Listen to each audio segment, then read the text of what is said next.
Hello everyone. So today's topic of discussion is jet streams. Jet stream topic is actually a very important topic for the prelims as well as mains examination. Already those are beats me there was a question related to this topic. Although that question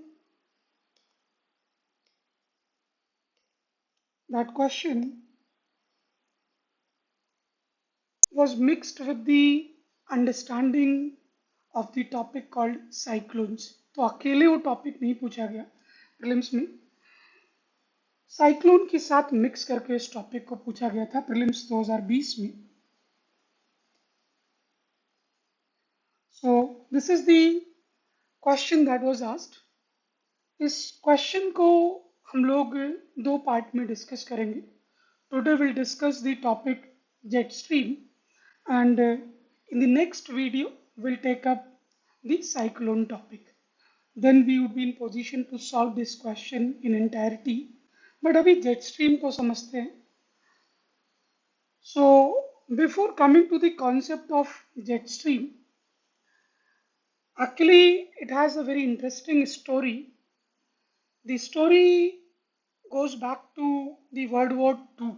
World War II में क्या होता है कि initially if you look at World War II, you'll realize that America was not the part of World War II for nearly 2 years since the beginning of the World War. But 1941 में America का Pearl Harbor port was attacked by Japanese. तो Japan ने उस पर Pearl Harbor पे bombarding कर दी 1941 दिसंबर का time period. और जब जापान ने उस पर बम्बार्डिंग की अमेरिका पे, so this is the time when we see that actually America came into this war zone of World War II after this attack of Japan in December 1941. So in retaliation जब America ने Japan पर attack करना शुरू किया, तो there was very interesting observation by the pilots of these jet fighters. तो जो jet fighters के पायलट थे, दे रियलाइज्ड कि जब अमेरिका से वो जापान की तरफ उड़ रहे थे, उनका fuel consumption was much more than when they were travelling from Japan to US. तो बम्बार्डिंग करने के लिए वो यूएस से जापान आते थे और बम्बार्ड किया और फिर जापान से यूएस जाएंगे. तो जब वो ईस्ट टू वेस्ट मूवमेंट कर रहे हैं तो उनको फ्यूल ज़्यादा कंज्यूम हो रहा है, and when they are moving from west to east तो फ्यूल कंजम्पशन कम हो गया. This interesting observation resulted into the development of this concept of jet streams, और इसीलिए उसको जेट स्ट्रीम बोला भी. तो स्कॉलर्स रियलाइज्ड कि अपर ट्रोपोस्फेयर में, जो ट्रोपोस्फेयर है उसके अपर लेयर में एक कोई परमानेंट विंड ब्लो कर रही है वेस्ट टू ईस्ट. तो this permanent wind which is blowing from west to east in the upper troposphere, this has been named as jet stream. So jet stream का concept geography में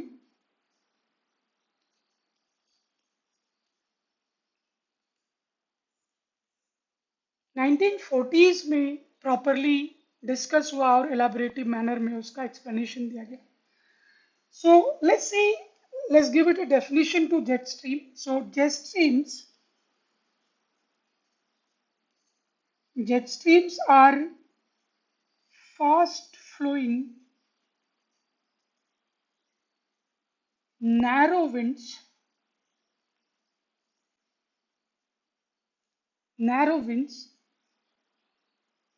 in a meandering path. I'll explain each and everything. In a meandering path in the upper troposphere.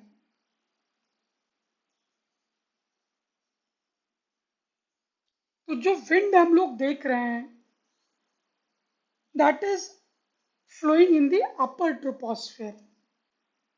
अगर आपको layers of atmosphere याद हो तो first layer which was closest to the earth वो हमने troposphere discuss किया था.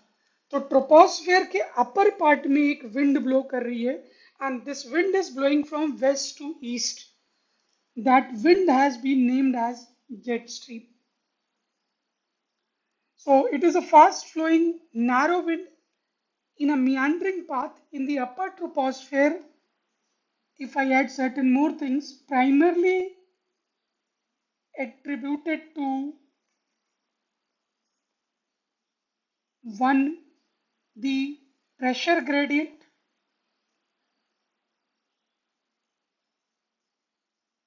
and two, Coriolis force.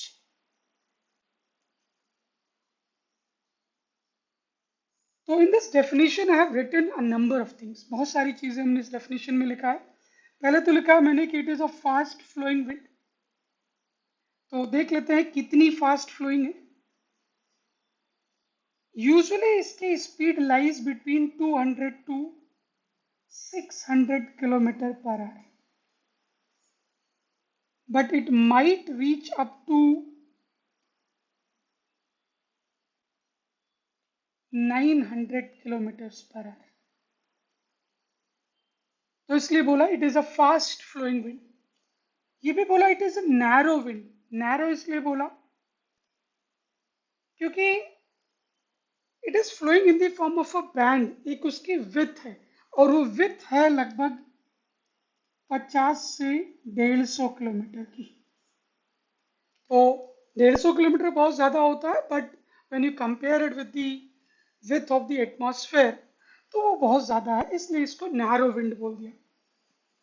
मियांड्रिंग क्यों है that I will explain later. Meandering का मतलब है ऐसे कुछ सर्पाकार मूवमेंट है. स्ट्रेट लाइन मूवमेंट ना होके थोड़ा सा zigzag मूवमेंट, साइनस मूवमेंट. तो it is following a meandering path and it is flowing in the upper troposphere. मतलब not near the earth surface, it is in the upper troposphere. तो आपको surface पे ये विंड फील नहीं होगी. जब आप जेट स्ट्रीम को अपर ट्रोपोस्फेयर में ले जाएंगे then you will feel these jet streams. And इसके मैंने रीजंस भी लिख दिए कि it is primarily attributed to the pressure gradient and the Coriolis force. These are the primary reasons for the formation of the jet streams. उसको हम लोग detail में डिस्कस करेंगे. तो but before coming to these two primary factors responsible for the formation of jet stream, कुछ एक दो concept और देख लेते हैं क्लाइमेटोलॉजी के जो हम इसको जिस कॉन्सेप्ट को हम लोग इसके डिस्कशन में यूज करेंगे. तो हम लोग ऑलरेडी जानते हैं कि अर्थ पर प्रेशर सिस्टम एग्जिस्ट करता है. तो let's say this is 0 degree equator. Rightward में मैंने नॉर्थ पोल ले लिया 90 डिग्री नॉर्थ एंड साउथवर्ड में आई टुक साउथ पोल 90 डिग्री साउथ. तो इक्वेटोरियल रीजन में अपने को पता है कि यहाँ पर एक्सेसिव हीटिंग होती है, इंटेंस हीटिंग होती है क्योंकि सन इक्वेटोरियल रीजन पर either completely vertical है और it is somewhat vertical but it remains vertical on the equatorial in the equatorial region. तो इक्वेटोरियल रीजन में हीटिंग बहुत ज्यादा हो रही है. This zone is heat surplus zone. क्यों? क्योंकि इंटेंस हीटिंग हो रही. तो यहाँ पर जब हीटिंग होगी इस सरफेस को मैं अगर मान लूँ इक्वेटोरियल सरफेस, तो यहाँ पर अगर हीटिंग होगी तो एयर जो यहाँ पर है this will have tendency to expand और एक्सपैंड होके इट विल स्टार्ट राइजिंग. तो यहाँ पर एयर एक्सपैंड होगा and it will start upward draft. तो इक्वेटोरियल रीजन में अपने को सरफेस पर लो प्रेशर मिलेगा. On the surface earth surface पर यहाँ पर ये एयर ऊपर उठ गया तो यहाँ पर एयर कम हो गई तो इसलिए low pressure. Same air in the upper troposphere, ये इस डायरेक्शन में भी मुड़ जाएगा और इस डायरेक्शन में भी डाइवर्ट हो जाएगा। नॉर्थ पोल की तरफ भी ये ऊपर उठा और ये दोनों डायरेक्शन में डाइवर्स कर जाएगा। When it moves towards the pole, upper troposphere में ये सरफेस था, इससे मैं अपर ट्रोपोस्फेयर में पहुंच गया हूं। जब ये अपर ट्रोपोस्फेयर में पोल की तरफ मूव करेगा दोनों डायरेक्शन में, अभी हम लोग नदर्न हेमिस्फेयर में देखते हैं, जब ये ऊपर अपर ट्रोपोस्फेयर में when it start moving towards the poles, अपने को पता है every moving object experiences Coriolis force. So this will experience Coriolis force and this Coriolis force would be rightward in the northern hemisphere, जिसकी वजह से जो ये ऐसे विंड जा रही है वो समवॉट ऐसे हो जाएगी, ये this will get turn like this. तो यहाँ पे एक हॉरिजॉन्टल ब्लॉकेड आ जाएगा, जो फर्दर विंड्स आएंगी वो उसको नीचे पुश करना शुरू कर देगा। तो ये विंड जो ऐसे जा रही थी समवॉट ऐसे हॉरिजॉन्टल ब्लॉकेट बना लेगी राइटवर्ड डिफ्लेक्शन की वजह से due to Coriolis force, and उसके बाद ये हॉरिजॉन्टल विंड जो फर्दर विंड्स आएंगी उसको नीचे पुश करना शुरू करेगा। सो यहाँ पे सबसिडेंस ऑफ एयर होगा। तो इन दिस सब tropical zone somewhere nearly 25 to 30 degree north, यहाँ पर जब विंड नीचे सबसाइड करेगी तो यहाँ पे हाई प्रेशर बन जाएगा। तो this would be high pressure zone. ये विंड इस डायरेक्शन में भी फ्लो करेगी, इस डायरेक्शन में भी फ्लो करेगी, जो नीचे सरफेस पे पहुंची वो दोनों डायरेक्शन में फ्लो की। सिमिलरली पोल्स पर क्या हो रहा होगा, पोल्स पर सन का प्रेजेंस कभी भी वर्टिकल नहीं होगा, क्योंकि ट्रॉपिक के बियॉन्ड सन रेज कभी भी वर्टिकल नहीं है। तो यहाँ पे डिफ्यूज्ड हीटिंग होगी, तो इसलिए ये जोन हीट डेफिसिट होगा। हीट डेफिसिट का मतलब यहाँ पर कूलिंग हो रही होगी। पोल्स पर जब कूलिंग होगी तो कूल जब सरफेस पे हो रहा होगा, पोल का surface when it is getting cool, तो जो एयर इन कांटेक्ट है वो भी कूल हो जाएगी, तो it will have tendency to subside to sink further. तो यहाँ पर हाई प्रेशर बन जाएगा, क्योंकि वो ऊपर नहीं उठेगा, वो उसी अर्थ सरफेस से स्टिक्ड रहेगा। तो पोल पर you will find high pressure.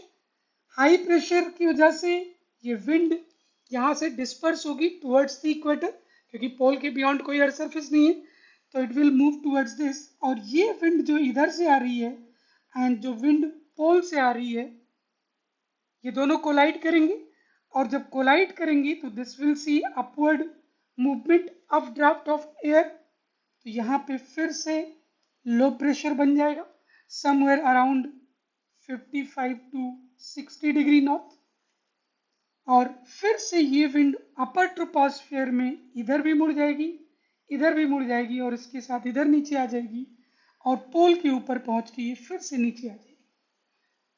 So this is how we can see कि एक सेल, दूसरा सेल और तीसरा सेल, तीन सेल बन चुके हैं एटमॉस्फेयर में।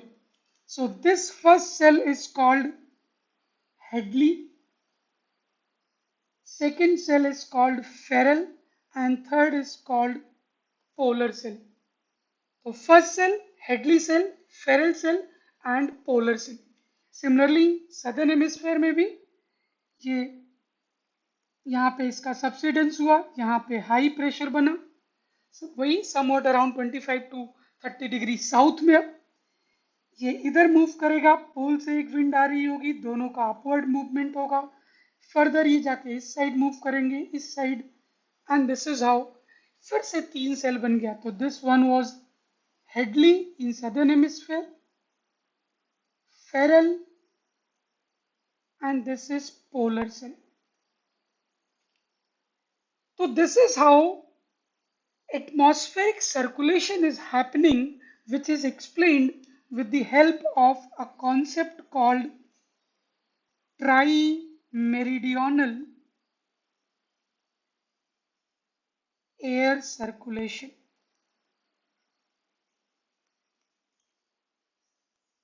So over here I explained you two things, one कि दोनों हेमिस्फेयर्स में हाई प्रेशर लो प्रेशर कहाँ पे बन रहा है, और एटमॉस्फेरिक सर्कुलेशन एयर का मूवमेंट कैसे हो रहा है. Both the things have been explained through this diagram. इसीलिए बोला इसको ट्राई मेरिडियनल, क्योंकि हमने 3 सेल का प्रयोग किया in order to explain the atmospheric circulation of winds. So this is how these 3 cells are existing in the atmosphere. अगर मैं इसी को दूसरे तरीके से ड्रॉ करूं, लेट्स से ये ग्लोब है, ये इक्वेटर है, 0 degree equator. Let me take this somewhat 25 to 30 degree north, this 55 to 60 degree north, and this one is the pole portion. Similarly, southern hemisphere में 25 to 30 degree south, this one 55 to 60 degree south, and 85 to 90 degree south pole region. तो can I say 0 degree पे 5 degree up and down there would be low pressure, क्योंकि ये belt है low pressure belt. ये high pressure belt, फिर से ये low pressure belt, and this one is high pressure belt. Similarly southern hemisphere में equator के नीचे सब ट्रॉपिकल रीजन में हाई प्रेशर बेल्ट, उसके नीचे सब पोलर रीजन में low pressure belt, and this is polar region में can I say high pressure belt. So this is how we have 7 permanently existing pressure belts on the earth atmosphere, in the earth's atmosphere. So once you know this concept along with the air movement, जो मैंने ये tri-meridional air circulation से explain किया, now let's move to the understanding of the jet streams.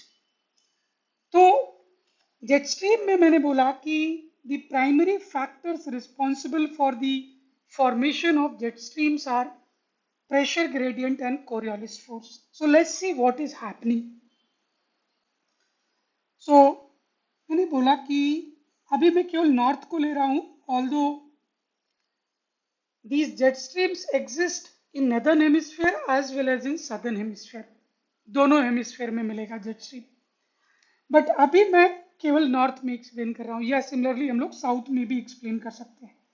तो इसको मैंने लिया 0 degree equator. This is pole 90 degree north pole. मैंने बोला कि इक्वेटोरियल रीजन में इंटेंस हीटिंग की वजह से there is upward movement of air. यहाँ पे इंटेंस हीटिंग होगी तो एयर विल मूव अपवर्ड. ये अगर इक्वेटर है तो यहाँ पे एयर अपवर्ड राइज हो रहा, एयर दोनों डायरेक्शन में डाइवर्ट होगा, ऊपर पहुंच के ये ऐसे डाइवर्ट हो जाएगा. It will have tendency to move towards the north pole as well as south pole. जैसे ही ये नॉर्थ पोल की तरफ मूव करने की कोशिश करेगा, Coriolis force will start acting. And अपने को पता है, लास्ट वीडियो में मैंने डिस्कस भी किया है, कोरियोलिस फोर्स पे डिटेल्ड में डिस्कशन किया है कि जब भी कोरियोलिस फोर्स मूविंग ऑब्जेक्ट पर नदर्न हेमिस्फीयर में लगता है तो इट कॉजेज राइटवर्ड डिफ्लेक्शन. तो ये वाली wind will deflect in the rightward direction. तो ये जब राइटवर्ड मूवमेंट करेगा, ऐसे विंड जा रही है तो इसका राइटवर्ड ऐसा होगा, तो ऐसे एक ब्लॉकेट बनना शुरू हो जाएगा. तो ये विंड जो ऐसे जा सकती थी वो राइटवर्ड टर्न हो गई. तो ये राइटवर्ड विंड, और ध्यान से देखिए, अगर पीछे वाली स्लाइड आप देखोगे, इस साइड से हेडली सेल को देखिए, ऊपर इस साइड से भी एक विंड आ रही है. तो these to winds will interact now, और दोनों की टेंडेंसी जब ये राइटवर्ड मूव करेगा तो ध्यान से आप देखिए ये वेस्ट टू ईस्ट मूव कर रही होगी विंड. अगर इसको मान लेते हैं विंड जो अपर ट्रोपोस्फेयर में है। ये सरफेस है मेरा, ये अपर ट्रोपोस्फेयर है, इस वाली विंड को हम ऑब्जर्व कर रहे हैं। तो ये राइटवर्ड टेंडेंसी ऐसे होगी, तो ये वेस्ट टू ईस्ट हो जाएगी। तो वेस्ट टू ईस्ट एक विंड जो मूव कर रही है, अगर मैं उसको डॉटेड लाइन में ड्रॉ करूं तो कुछ ऐसी एक विंड मूव कर रही है, and this is called jet stream. तो अपर ट्रोपोस्फेयर में ये विंड गई, इधर से विंड आई, दोनों ने इंटरैक्ट किया और समवॉट ऐसा एक फ्लो शुरू हो गया west to east. This is called jet stream. Location कहां पे है इसकी? सब ट्रॉपिकल रीजन में।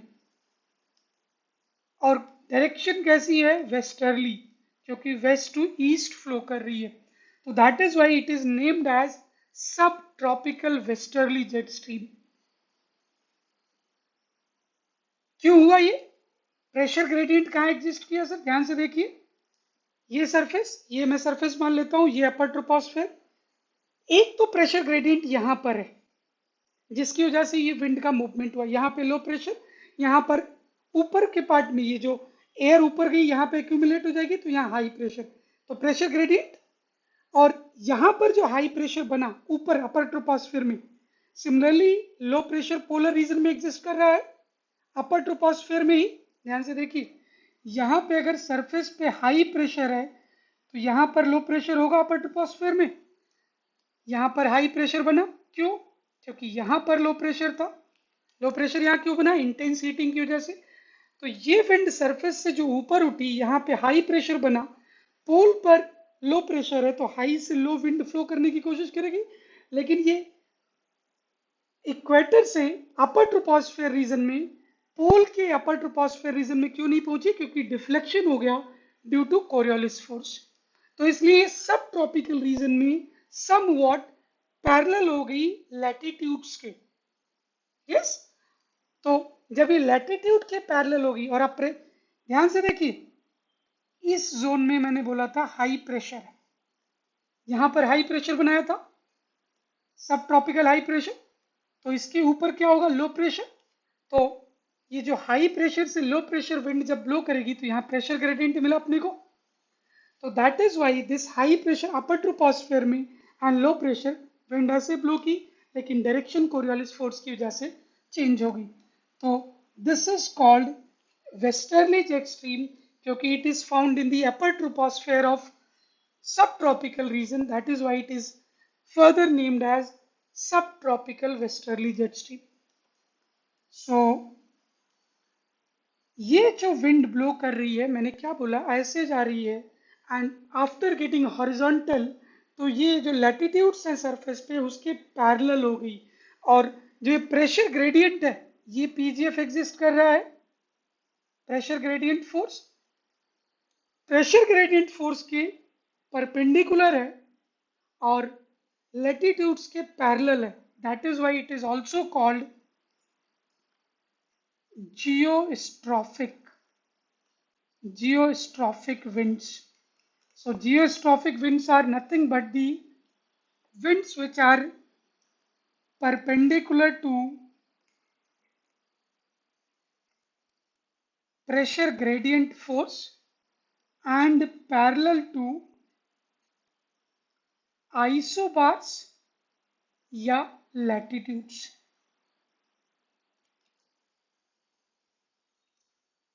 Is that okay? Same sir, आप अगर पोल पर पहुंचिए, यहां पर मैंने बोला हाई प्रेशर पोल रीजन में, नॉर्थ पोल पे, तो इसके ऑपोजिट में अपर ट्रोपोस्फेयर में ऊपर लो प्रेशर एग्जिस्ट करेगा, क्योंकि सारी एयर तो ऊपर से सिंक कर गई, तो यहां पर लो प्रेशर। और ये विंड जो ऐसे आ रही थी, अभी हमने एयर सर्कुलेशन में देखा, ये विंड यहां पर सब पोलर रीजन में ऊपर उठी थी,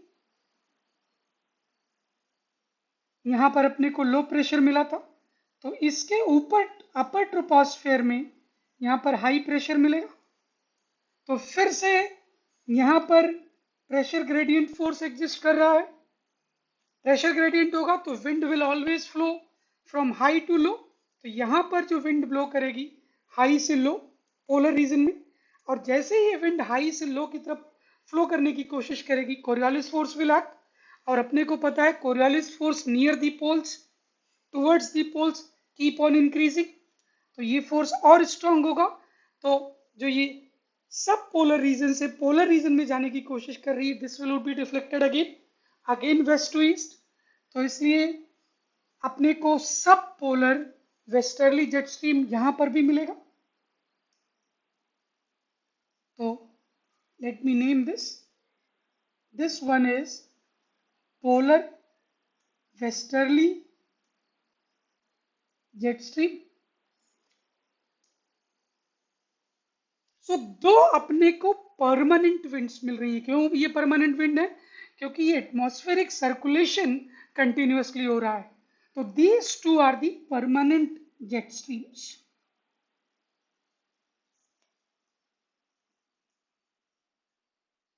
परमानेंट जेट स्ट्रीम्स है कहां कहां पर? एक तो सब ट्रॉपिकल रीजन में, दे आर कॉल्ड सब tropical westerly jet stream. Second is subpolar westerly jet stream। दो जेट स्ट्रीम अपने को क्लियरली परमानेंटली दिख रही है। और ध्यान से देखिए, अगर मैं एक फीचर और लिखूं इन परमानेंटली जेट स्ट्रीम्स का, they are flowing throughout the globe, पूरे अर्थ का ये चक्कर लगा रही है। और सेंटर में क्या है? पोल। तो both these jet streams are circumpolar।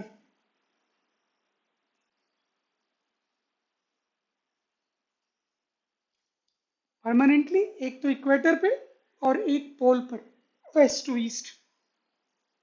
तो they are circumpolar also। Circumpolar as in they are moving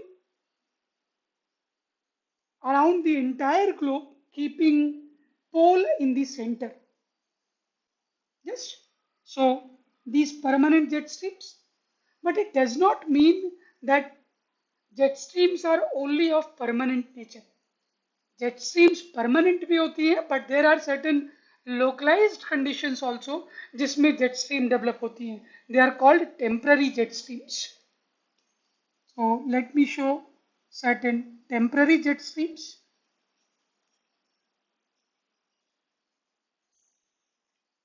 temporary jet streams, जैसे you must have heard of something called as Tibetan easterly jet stream. एक और example मैं दे देता हूं, Somali easterly jet stream.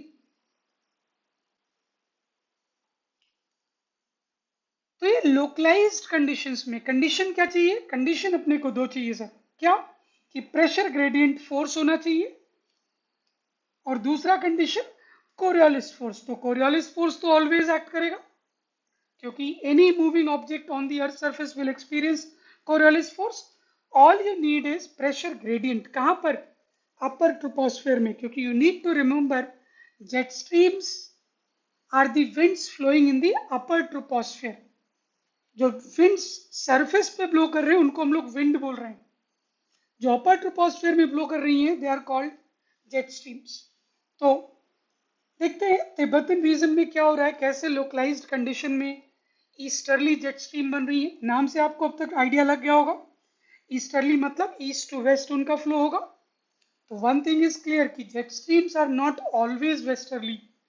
Permanent jet streams are always westerly, they flow from west to east, but there are certain jet streams which are not permanent and they also blow from east to west or in other directions as well। Okay, anyway, so let's see Tibetan easterly jet stream। हो देखते हैं क्या हो रहा है। So let's draw the map of India। Let's say this is the peninsular part of India, this is equatorial region, equator, and below this is the Indian Ocean। और यहाँ पर roughly I'll draw African continent as well। ये Somalia का reason, और फिर यहाँ पर आपको अरेबियन पेनिनसुला मिल जाएगा।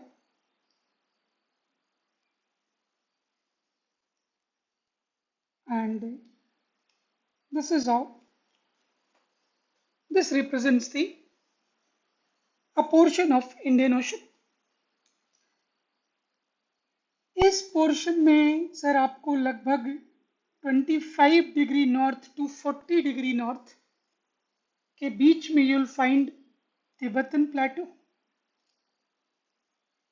नॉर्थ ऑफ हिमालय में Tibetan plateau. Tibetan plateau is highly a rocky structure जिसकी हीटिंग कंपैरेटिवली ज्यादा होगी। तो हो क्या रहा है कि अगर आपको इक्विनॉक्स का कॉन्सेप्ट याद हो, रिवोल्यूशन ऑफ अर्थ मैंने डिस्कस किया, उसमें इक्विनॉक्स डिस्कस किया था। मैंने बोला था कि जो विंटर इक्विनॉक्स था मार्च मंथ में जो हमको मिल रहा था, जिसको हमने बोला था वर्नल इक्विनॉक्स, मार्च मंथ में सन ऑलमोस्ट इक्वेटर के ऊपर है। 20-22 मार्च को सन इज अबव द इक्वेटर। ये मैं इक्वेटर मान लेता हूं, ये मान लूंगा मैं तिब्बतन रीजन। सन का नॉर्थवर्ड मूवमेंट हो रहा है, मार्च में इक्वेटर के ऊपर पहुंचा and now it is moving towards the tropic of Cancer. Tropic of Cancer पहुंचेगा ये जून में। इस टाइम पे इंडियन सब कॉन्टिनेंट की हीटिंग धीरे धीरे शुरू हो जाएगी क्योंकि समर का टाइम शुरू हो रहा है इंडिया में। बाई जून जब ये ट्रॉपिक ऑफ कैंसर के ऊपर होगा सन, तो तिब्बतन प्लेटो की हीटिंग एक्सेसिव होनी शुरू हो जाएगी और तिब्बतन प्लेटो और ज्यादा हीटअप होता है क्योंकि वो रॉकी स्ट्रक्चर है। तो रॉक्स की टेंडेंसी सॉइल से ज्यादा है हीटअप होने की, तो तिब्बतन प्लेटो बहुत ज्यादा हीट कर जाता है।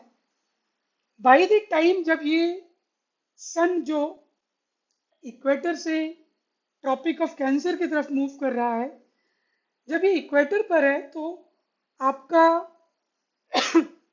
सब ट्रॉपिकल वेस्टर्ली जेट स्ट्रीम, ये वाला जेट स्ट्रीम जो हमने यहां पर परमानेंट जेट स्ट्रीम डिस्कस किया था, ये समवॉट यहां पर इसके ऊपर लाई कर रहा होगा हिमालयन रीजन में या तिब्बतन प्लेटो के ऊपर। जो परमानेंट जेट स्ट्रीम है वेस्टर्ली जेट स्ट्रीम सब ट्रॉपिकल, वो आपका लाई कर रहा है तिब्बतन रीजन में। लेकिन जैसे जैसे सन इधर मूव करेगा ये पूरा बेल्ट नॉर्थवर्ड शिफ्ट होगा। जो सब ट्रॉपिकल जेट स्ट्रीम है this will also shift northward. जून तक by the time of June subtropical jet stream will move north of Tibetan Plateau.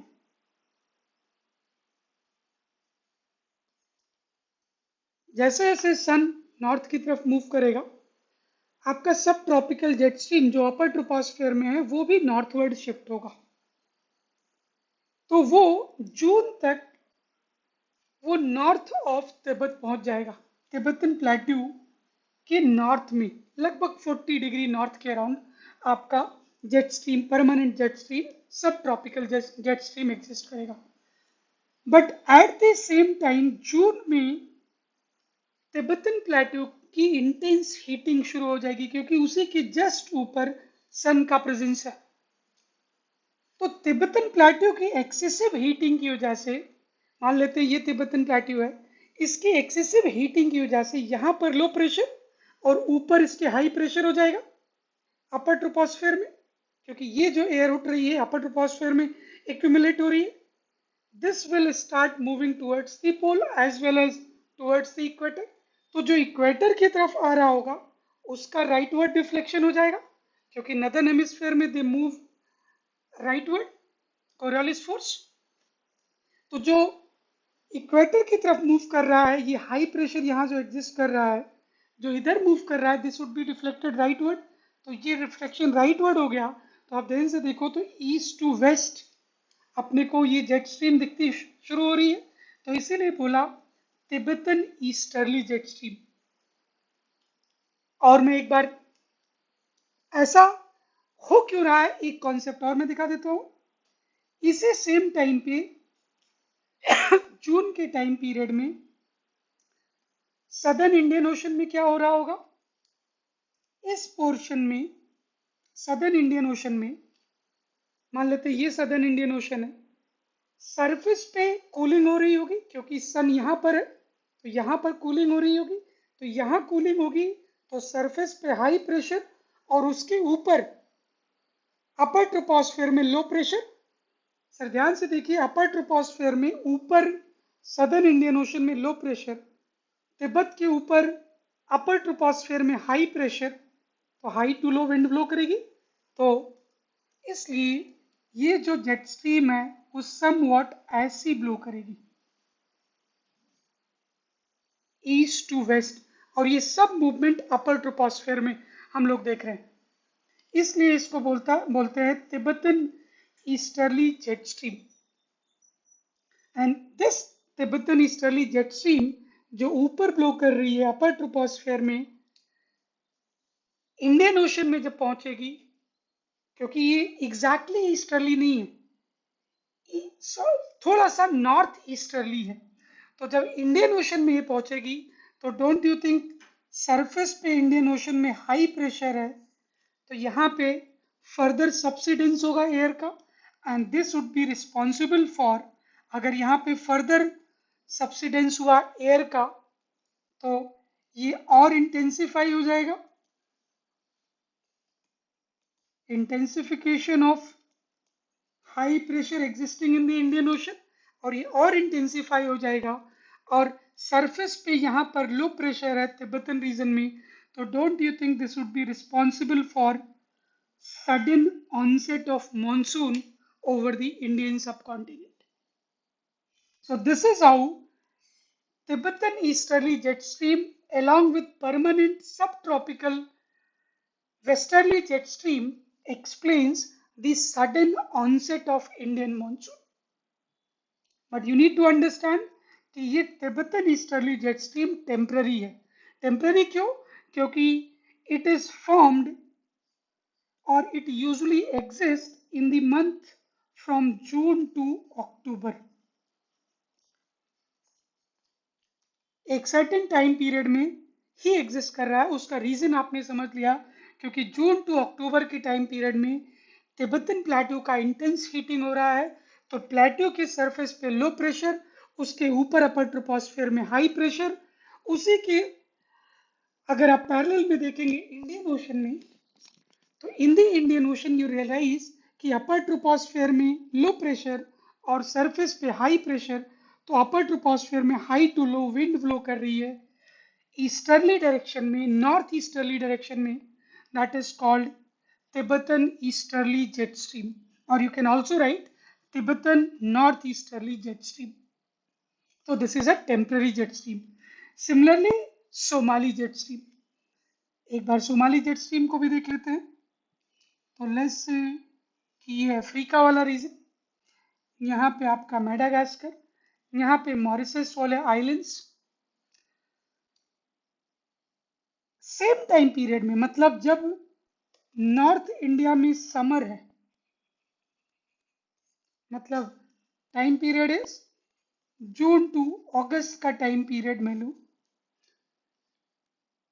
जब तिब्बतन प्लेटू की हीटिंग हो रही है, यहां पर आप देखिए ये इंडियन ओशन का पार्ट एंड ये अफ्रीका, अफ्रीकन पार्ट, और ये वाटर वाला रीजन।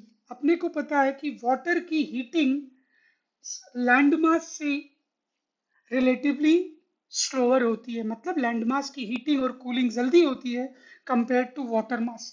अगर आपको ये बात नहीं पता है तो कॉन्टिनेंटैलिटी और मैरीटाइम इफेक्ट का मैंने एक डिटेल्ड वीडियो ऑलरेडी बनाया है। तो इंडियन ओशन में मॉरिशस रीजन की रिलेटिवली कम कूलिंग होगी, क्योंकि अगर नॉर्थ हेमिस्फेयर में समर है तो सदर्न हेमिस्फेयर में इस टाइम पे विंटर होगा, तो ये पोर्शन भी कूल हो रहा होगा, लेकिन इसके कूलिंग फास्टर होगी। क्यों? क्योंकि ये लैंड मास है, तो ये भी कूल हो रहा है, ये भी कूल हो रहा है, तो यहां पर कूलिंग फास्टर होगी, तो इस सरफेस पर हाई प्रेशर बनेगा, यहां पर रिलेटिवली लो प्रेशर, और इंडियन ओशन में अपर ट्रोपोस्फेयर में जहां लो प्रेशर बन रहा है नीचे, उसके ऊपर हाई प्रेशर बनेगा, तो अपर ट्रोपोस्फेयर में हाई प्रेशर, और अफ्रीकन रीजन में, ईस्ट अफ्रीकन रीजन में यहां पर हाई प्रेशर है तो यहां पे लो प्रेशर, तो high to low upper troposphere में विंड ब्लो करेगी, तो that is again easterly jet stream blow की एक, और कहां पे? सोमालिया रीजन में, दिस इज सोमालिया, तो इसलिए इसको बोलते हैं Somali easterly jet stream. And Somali easterly jet stream further intensifies